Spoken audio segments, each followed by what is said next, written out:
we go. Episode 5. Again, I'm not repeating myself, I don't think. But we did miss a week. So it's been 2 weeks since I've been on the air. My friend Mike won't be joining us today, but he'll be with us next episode. So hope you're doing well, Mikey. And so anyways, episode 5, week 5. So that means that we're 4 or 5 weeks into this thing with our sober community and sober tribe that I'm trying to formulate here. And as we sort of start out, did you do anything for your sobriety in the last couple weeks since we had this guest, which I'll be talking about? For myself, I did, as they say in the program, keep it simple, stupid. And that's what I did. I went to some recovery meetings and I prayed and meditated like I always do. So in 2 weeks, 28 times again. And I reached out to some friends that are sober and stayed close and stayed in contact. And that's what I did. And hopefully you guys did something for your sobriety. It'd be cool if maybe you could actually write in, whether it's an email, which is info@unhammered.com, and let me know what you've done, and I can read it out next session, or DM me. Either way, it's all good. And we chatted about doing some giveaways, right? And so I'd like to just mention a couple people here, and that have written in and had some nice things to say. One girl, her name is Season S. I think I might know this woman. Hello, my friend. So I've listened to all 3 of your episodes. It made me emotional. And the story I liked is from the Joe podcast. And it talks about his work boots that he wears to his auditions. And the gravel truck days and the dog shitting all over made me laugh more than once. So thanks, Season, for writing in, and I'll send you something. Send me your address. And then this other gentleman's name is Joel McDonald. Hi, Brantt. I've got the book and I've really enjoyed it. Would love a painkiller hat. If I win that signed book as well, I'm going to pass it along to my uncle and give him a copy, who was on day 47 of staying sober. Congrats, that's awesome. We are checking in with him regularly, and he has had a battle, and he's been in rehab more than a couple times. So, Joel, I'll get you that book for your uncle, and let me know what your uncle's name is, and need your address as well, my friend. So maybe we can chat a little bit about last week's guest, Carey Price, and how that sort of all came about. Carey sent me a message maybe 7-8 months ago, and it was just, hey, I read your book when I was away, getting some help, and it helped me. And I was like, wow, Carey, that's awesome, man. I'm glad you're doing great. If you need anything, whatever, let's stay in touch, right? And so as this process of the podcast progressed, I thought, I'm just going to reach out and say hi. And, if I drive down there, would you be interested in having a chat? And he said, yeah, sure. And, I can reiterate chat. So I've had a couple people leave rude comments. I'm just getting used to this internet stuff. You got to take the fucking good with the bad, don't you? Which is, I'm new to it, so be patient. But they're like, why didn't you fucking ask this? And why didn't you, you're the interviewer, why didn't you do this? And listen, guys, this isn't an interview. I don't go interview people. I like to sit and talk with them and have just a wide open conversation. Don't get me wrong here. Like I do my homework. I have my notes and I go over them. So I'm prepared. But when you sit down with a gentleman like Carey, who I've never met before, I met him that morning. Sometimes you're just going off the cuff and you're sitting there basically chatting with him like if you met somebody outside of a coffee shop and you just sat down and wanted to get to know them. And that's what I do with these guests. And secondly, as Mike will reiterate, if I said that correctly, that I wasn't planning on having any guests for this show. I wanted to sit and talk about the book that I wrote and the experiences that I had in my life, and how I was able to do certain things as far as pulling myself out of the fucking depths of hell, and hopefully help somebody and do a weekly show. I had no intentions on a guest, but as everything in my life, stuff sort of, when I'm doing the right thing, as they say, I'm not perfect. I fuck up lots. So let's get that straight. But when I'm doing the right thing, things seem to sort of fall on my lap. And these guests that I have had a talk with, it's just worked out. So it's been great. So yeah, Carey, I obviously knew who the man was, and I admired his talent. He, gold medalist and Stanley Cup final, and regarded as, the Montreal Canadiens, best goalie, I think of all time. I don't know. I'd like to think that. There'll be some other people that disagree with me, but I thought he was.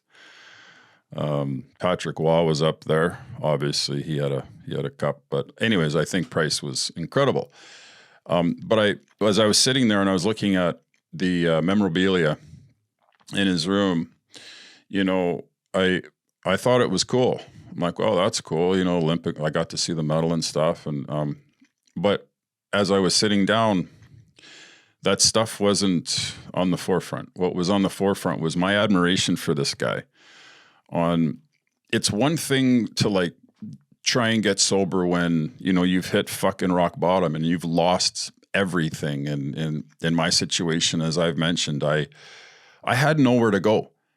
I had nowhere to live. I had no fucking car. I had a negative bank account.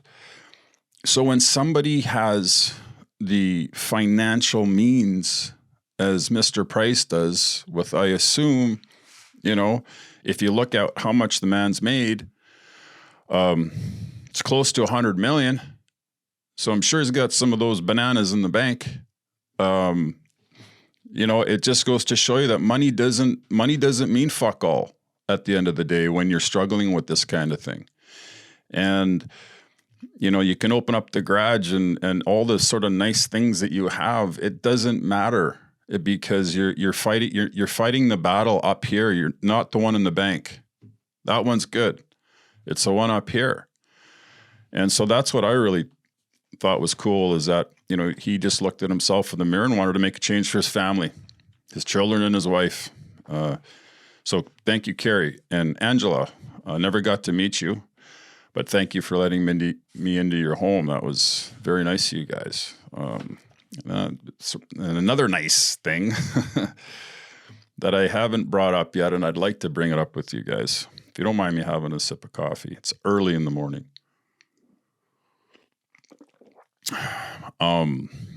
There's a gentleman by the name of David Waronker, and him and his wife, Ruth, who live in Florida, are amazing people. And I'll tell you why. So it would have been about, maybe, 4 months after Painkiller was released. And I get a message from this guy. He goes, "Hi, Brantt, my name's David. I've never had a problem with alcohol. I've never had a problem with drugs, but my son has. And I got to tell you, I was angry at the disease for a long time. I was frustrated with him, and I'm not frustrated anymore after I read your book, and I understood the disease concept. My son's not a bad guy. He's just suffering from an illness, and if he doesn't take his medicine every day, he gets sick. That's it. And what I'd like to do, Brantt, is I'd like to buy 1,000 books. I go, I thought I fucking heard it wrong, actually. I go, you want to buy 1,000 books? You said, yeah, today. And I'm like, I was floored. I was taken back. And I said, oh my God. Okay, David. I said, that's awesome. I said, what are you going to do with them? He said, I'm going to mail them to every NHL team. And I'm going to mail them to the head office of the National Hockey League, because I believe that this is an important topic. And I think that for athletes, not specifically or in general, because it applies to everybody, but I was an athlete. And for athletes, this is something that can hit home. And this is what I'm going to do. So he did. So David bought 1,000 books the next day. And we packed them up and we shipped them out to every team. And then what he did is about, I don't know, it might have been a month, maybe 2 months later, he phoned me and said, hey, can I buy another, I think it was like 600 books. So these are hardcovers. They're twice as much as the soft covers. Let's all get that straight. So he goes, can I buy another 600? And I said, okay. I said, what are you doing with these ones? He says, well, my son went to university in Boston, and I'm going to mail these to the University of Boston, because that's where my son went to school. And I also think it's important to educate these people on this story. So they're incredible. They run a foundation called the Equine something charity. Sorry, I'll put it in the link. And what they do is they rescue horses. They bring malnutritioned horses that are dying, and they pay for everything, and they bring them back to life. It's incredible. So if you guys get a chance to check that out, it's really, really awesome. And he also David also donated $1,500 to the show. And what that's doing is that's going for some giveaways for you folks that have written in. Yeah, what else? So there's another gentleman that I'd like to mention. So the music that you guys hear when you tune in at the start, right? That guitar riff, that cool one. And then the music at the end called Seize the Day. Well, the story behind that is his name is Jonas Tomality. And he was in a band called Jonas and the Massive Attraction. So back when I got sober in 2009 or 8, I came across his music. And back then, you guys, as some of you will know, it was on an iPod, right? And so anyways, I had this on the iPod, and I was working out to it every day, and there was some songs on there like Breathing, which was a really important song for me because I needed to breathe. Fucking wound up tight, man, in early sobriety, So I needed to breathe. That was a great one. And then Seize the Day, which was probably one of my top favorites. Seize the Day is exactly what I was doing every day. I was trying to seize it. And so I put that on and I'd run, and I'd work out late at night, and I'd finish with that song. So Jonas, thank you, my friend, for letting me use your music. I reached out to him as well. These are when you throw the fucking pebbles in the pond, right? And see what happens, see if there's any ripple effects. So I did, grabbed a pebble, threw it in, reached out on Instagram. Hey, Jonas, you don't know me, but I know you.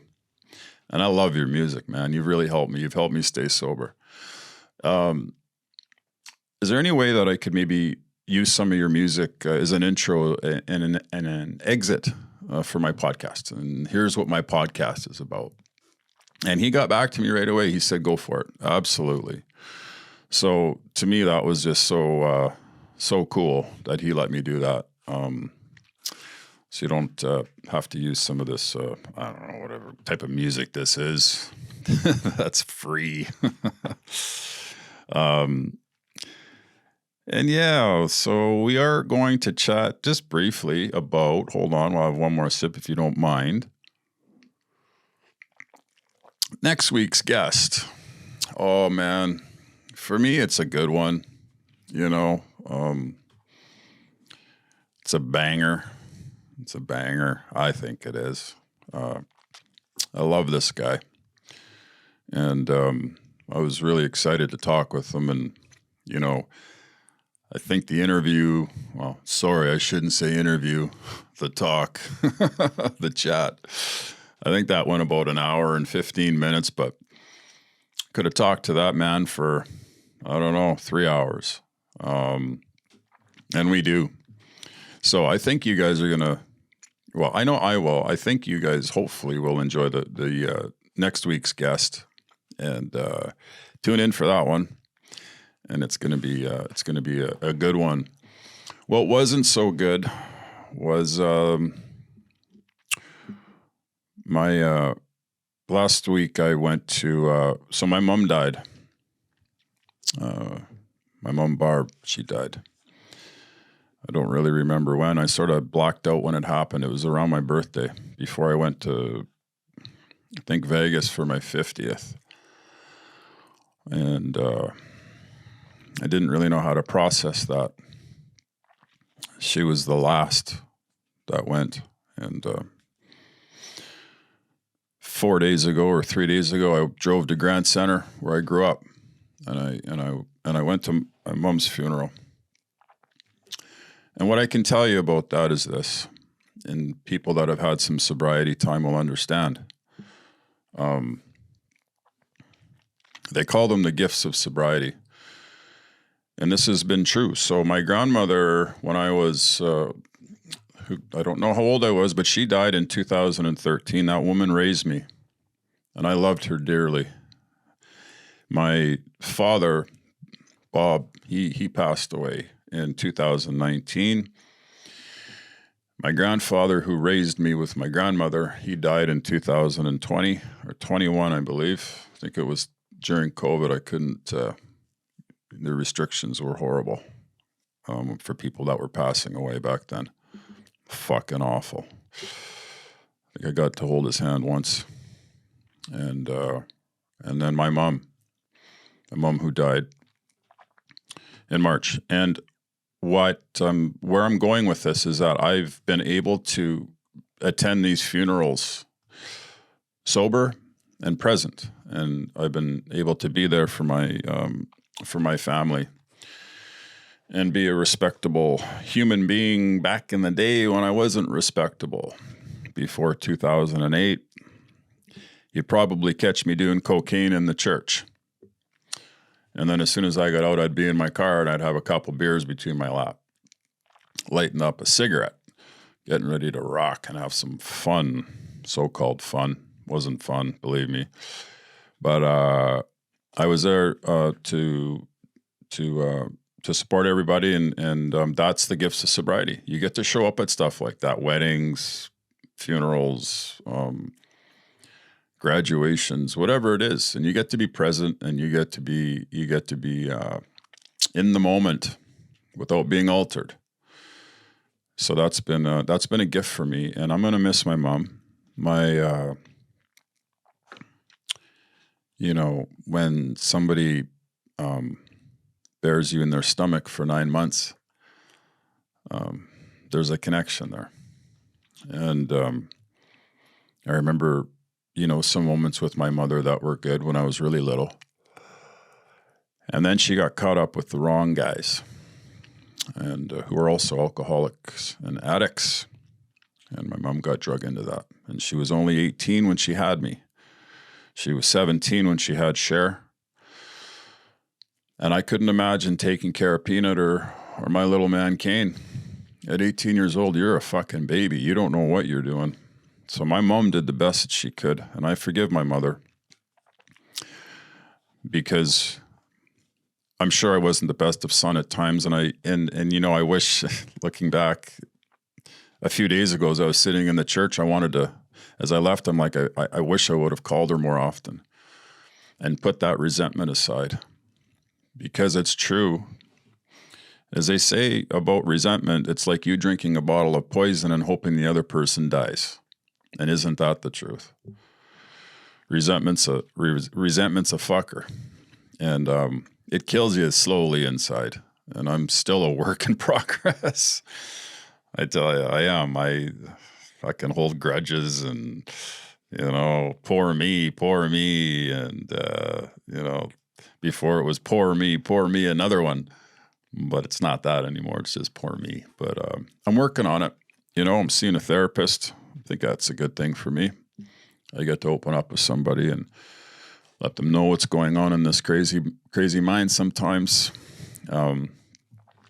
But for the most part, I'm not crazy. I'm hanging in there.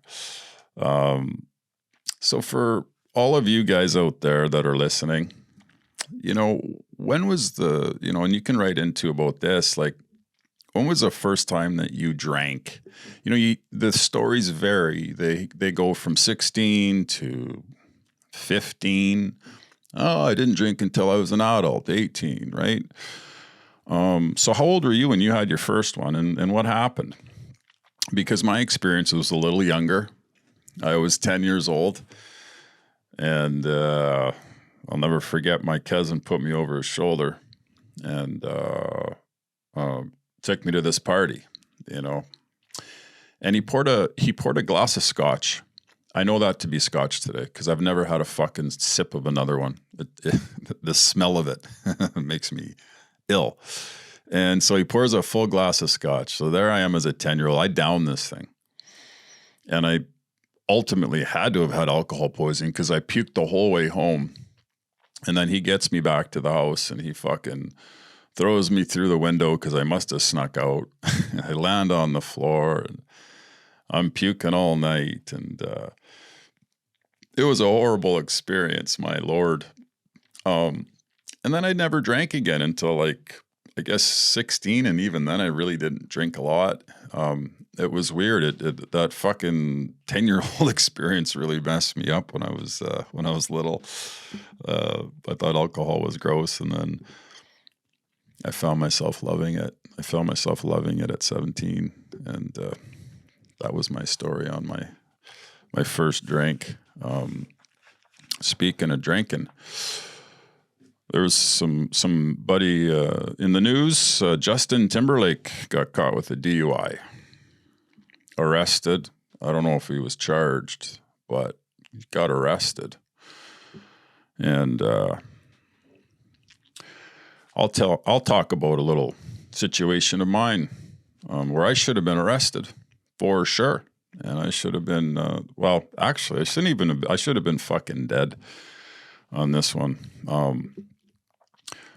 This is the Harley Davidson story, and Bob Probert rented me a Harley Davidson in Los Angeles, and I believe I was finished my second rehab, and I was renting this house in LA, and so I said to Bob one day, I said, "Hey Bob, I love your motorcycle, man." He goes, "Yeah, you want to go riding?" I go, "Yeah, sure, I'd love to." He goes, "Great, man." He goes, "You got a motorbike license?" I said, "No." He goes, fuck, don't worry about it." He goes, "I'll just put it on my Visa. It's a $2,500 deposit." I said, "Great, man." So he goes, "Jump on." I go, I'm jumping on your bike with you." Yeah. So Bob had this, Proby had this white Harley. So there's me and Proby on this Harley driving down Ventura, and we're fucking doubling, and 6'4", two guys, 230 pounds, and I got my arms wrapped around him, and we go rent the bike. And he says, meet us at Malibu Chicken tomorrow at 9:00. I said, "Okay, I'll be there, man. I can't wait." Jeremy Roenick's going to be there. Never met him. Hall of Famer. His wife and our trainer and Chris Simon. And anyway, so I said, "Yeah, I'll be there at 9:00. So I go back to the house, And it's maybe 9 o'clock at night. And as I'm sitting there, I'm thinking to myself, how fucking boring is this? I'm 25 years old and I had a lot of money in the bank. I said, I think what I'm going to do, I'm just going to get on the bike and I'm going to go down to this Mexican restaurant that I know of on the water. And I'm going to have one. Just going to have one. And then I say to myself, no, you dumb fuck, don't do it. Don't do it, Brantt. You just been to 2 rehabs. You can never just have one. Yeah, maybe you're right. I'm talking to myself, right? I'm going. I get up. I grab the Harley keys. I get on the Harley. I start it. And as I'm driving down to this bar I believe it was Marina Del Rey, I'm saying to myself the whole way, and it's a beautiful night out, and I'm saying to myself, Brantt, turn it around. Don't do this. Turn it around. And at this point, it's too late. I'm gone. I'm going. So I get to the bar. I get to this Mexican bar. I get off the bike, take my peanut shell, put it on the handlebars, light a cigarette, finish that, go in the bar, sit down to this Mexican guy, and I say, hey, you want a beer? And he says, yep. I said, great, me too. I said, I'll get you Corona. He says, great. So 2 Coronas, please. So after that first one was done, I was supposed to get up, right? I was supposed to go home. No. You want a tequila? Yeah, let's get another one. So now it's 2:30 in the morning. Me and this Mexican guy who I just met has finished a bottle of tequila, and I'm fucking loaded. And I go, hey, can we get some cocaine? You know where we can get some? He goes, oh, yeah, I know where we can go. Let's go. I said, great. We get out. He goes, how are we getting there? I go, on that thing. He goes, what do you mean, the motorbike? I go, yeah. He goes, well, I go, fuck, dude, don't worry about it. I said, I've been riding bikes since I was 5 years old. I said, when you're with me, you're awesome. Like, you're good. He goes, well, do we have helmets? I said, we don't need lids. We're good, man. Somebody stole the fucking helmet off the bike, right? So now we got no helmet. So now it's 2:30 in the morning. I'm shit-faced. And I'm riding with this Mexican guy, and he's hanging on tight. And I'm like, hey, man, let's call him Carlos. Carlos, where are we going? He's like, oh, my God. I go, what? He goes, turn here. So I turn the handlebars. And the next thing I remember is 2 snakeskin cowboy boots flying over the bike. I'm rolling. The bike's rolling. And I wake up. I don't know how much longer later I wake up. I sit up, and I'm in a fucking bad neighborhood. And there's boys with tank tops on, and they don't look too impressed. So I see the Harley. I get up. I run over to the bike. I pick it up. The fucking handlebars are bent, and the tank's all dented in, and I got blood all over me. I fire it up, and as I get going, I look over. I don't know where the Mexican is, but I do see his cowboy boots in the ditch, and they're sticking up. And I don't know the shape of that man. And I'm not sticking around to find out. So I fucking get going, and the next thing you know, the cherries come on. That would be the police. And I go, this is it for me. I am not getting out of this. No helmet, no license, and I've got blood over me, and I've drank a bottle of tequila. I'm done. So anyways, one cop comes over, and he goes, whoa. He goes, geez, you've been drinking tonight, sir? And I said, a little bit. And he goes, a little bit? I said, yeah. He goes, how much? I said, I don't know, like a little bit. And he goes, well, you sure don't smell like a little bit. I said, yeah, maybe not. So anyways, he goes, license and registration. So I go to put my hand in my pocket, and I'm so drunk I can't even fit it in. I don't know where my pocket is. So he goes, whoa, let me put it in. So he puts his hand in my pocket. He goes, there's nothing in here. There's no wallet or anything. And I go, I left my license at home. He goes, oh. He goes, what happened to the bike? And why is there blood? I said, there's some gravel or whatever. And I laid it down, and, I was trying to get home, and it's late. And I thought 2 things. I got to either start crying and make up a story, or just let him handcuff me. And that's it for me. My career's done. Been 2 rehabs. So I start crying. And I go, please, officer. I said, could you do me a favor? I said, I just signed a $10 million contract with San Jose. Lie. And if you bust me, my career's over. I swear to you, sir, if you give me one more chance, please just let me go home. And now, by this time, another cop car is pulled up, okay? And they talk for 30 seconds, and he comes back, he goes, Brantt, he goes, how far do you live? I said 5 minutes. He goes, that's another lie. 5 minutes. And he goes, okay, you got a lock for the bike? I said, yeah. He goes, we never do this. He says, but I don't want to ruin your career. He said, so you lock your bike up and you walk home. And if we see you within 2 feet of this bike, he goes, we're taking you downtown. And I said, oh my God, you guys, thank you so much. You know, I was fucking basically hugging them. So this is what the disease does, you guys. You ready for this one? I walk around the corner and I hide under a pickup truck. And I'm waiting for these cops to leave. The cops leave. I get out from the pickup truck. I walk back to the Harley. I get back on it and I start it and I start driving back home again. And then somehow I made it home. And I didn't hit the brake in time. And I ran that Harley right into the side of the house. And I wake up and I'm naked with a bottle of Advil. And it's Bob Probert. And he's like, where are you? It's 9 o'clock. I said, oh, fuck, Bob, I slept in. I said, I'll be there in a second. So I get up, take a fucking whole bunch of Advil. As I'm driving there, they're all waiting outside, eh? And I pull up in this bike. The handlebars are just shaking. I got, scrapes all over my face, dried up blood. And he comes out, he goes, oh my God, what the fuck happened to you? I said, oh man, it's a long night, dude, long story. He goes, tell me you were drinking. And I said, no, not really. He goes, oh my God, we'll talk about this later. I said, listen, I'll pay you back on the damages, Bob. So that to me was an insane story of how the disease works. And so I'm not ever one to like throw stones at a glass house here. It's the last thing I'm going to do. Do I condone drinking and driving? Of course I don't. I haven't done that. I haven't drove drunk or high in 16 years. So I am so against that. But I'm not a fucking hypocrite. I lived my life a certain way back then. People make mistakes. We're human. Excuse me while I have one more sip here. We're all human, everyone. And we are gonna make mistakes along the way. That's just life.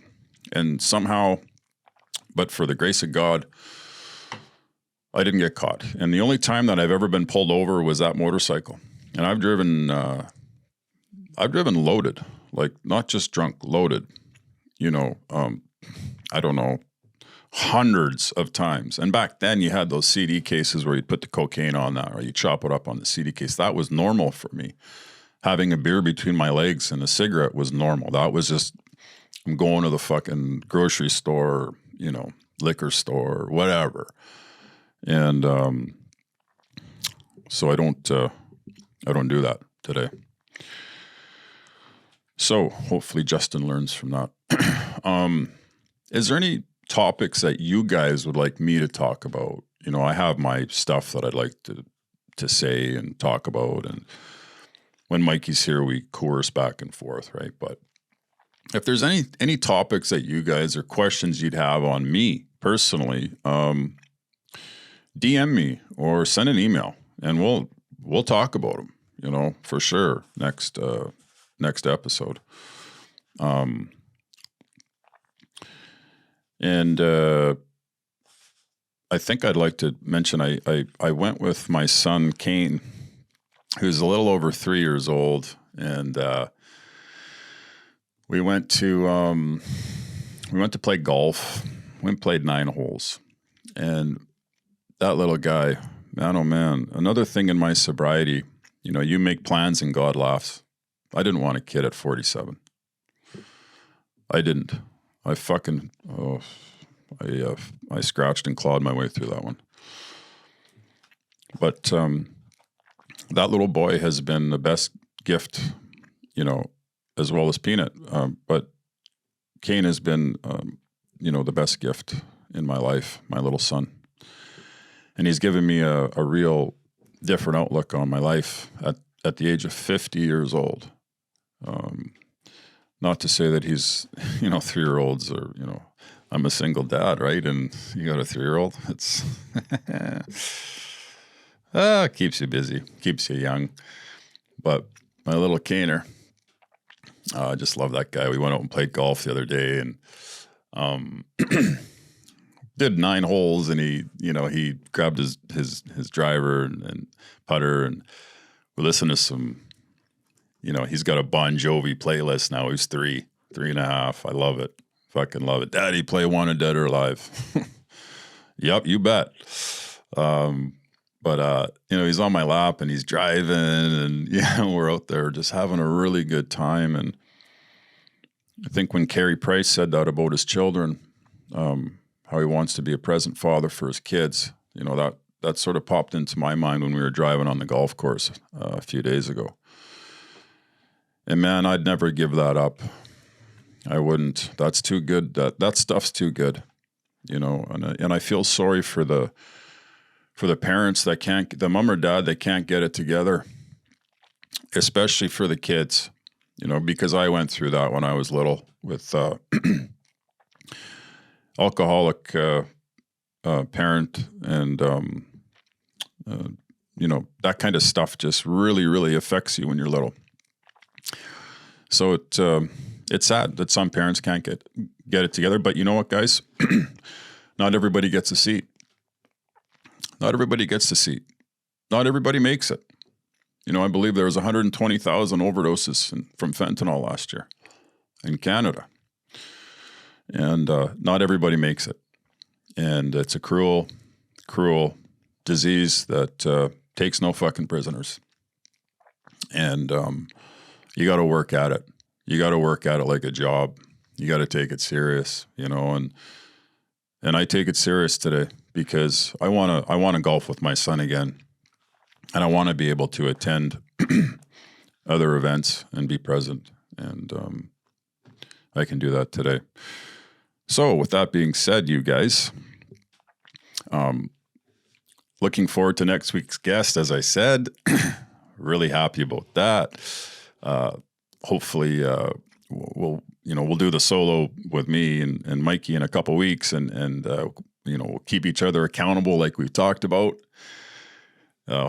Try and keep each other sober and keep each other unhammered. How's that? Keep each other unhammered for a couple weeks. So anyways, thanks for tuning in. You guys have yourself a great week, and we'll see you then. Thanks. When it all goes slipping away.